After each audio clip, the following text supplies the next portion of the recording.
ko'y laging mayaman para sa'yo.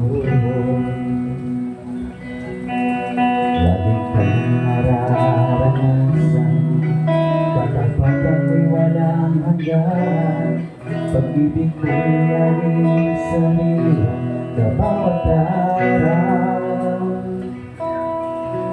Di ako magsasawa, purihin ka. Buong puso't lakas ay minamahal kita. Laging aawitin pag-ibig mo sa akin, Panginoong Jesus, purihin ka.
Buong puso't lakas ay minamahal kita.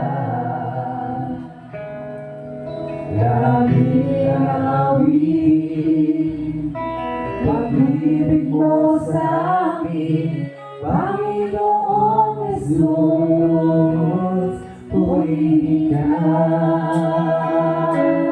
Panginoong Jesus, purihin ka.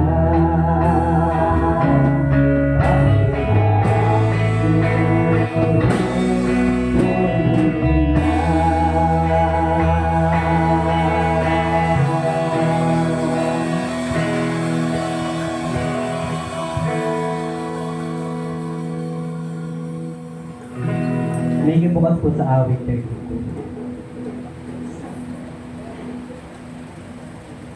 Paghahayag ng kasalanan at kapatawaran. Mapalad ang taong pinatawad ng kasalanan at pinatawad rin ang kanyang mga pagsalangsang.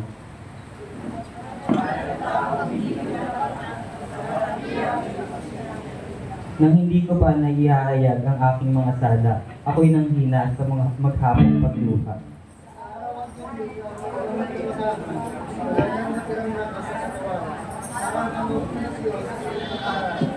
Kaya't ang kasalanan ko'y aking inamin, mga pagkakamali ko'y hindi na inilihim.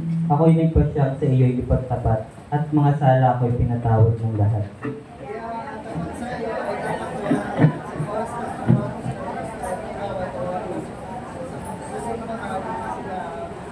Ikaw ang aking lugar na puglihan, iniligtas mo ako sa kapahamakan na awitin ko ng malakas, pag-iingat mo at pagliligtas.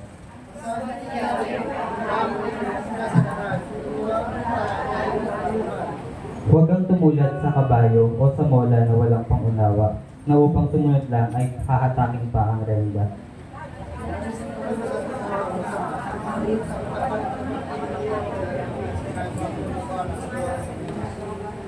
Sabay-sabay po tayo. Lahat ng tapat kay Yahweh magalak na lubos dahil sa saglan nilang kabutihan ng Diyos. Sumigaw sa galak ang lahat sa kanyang sumusunod.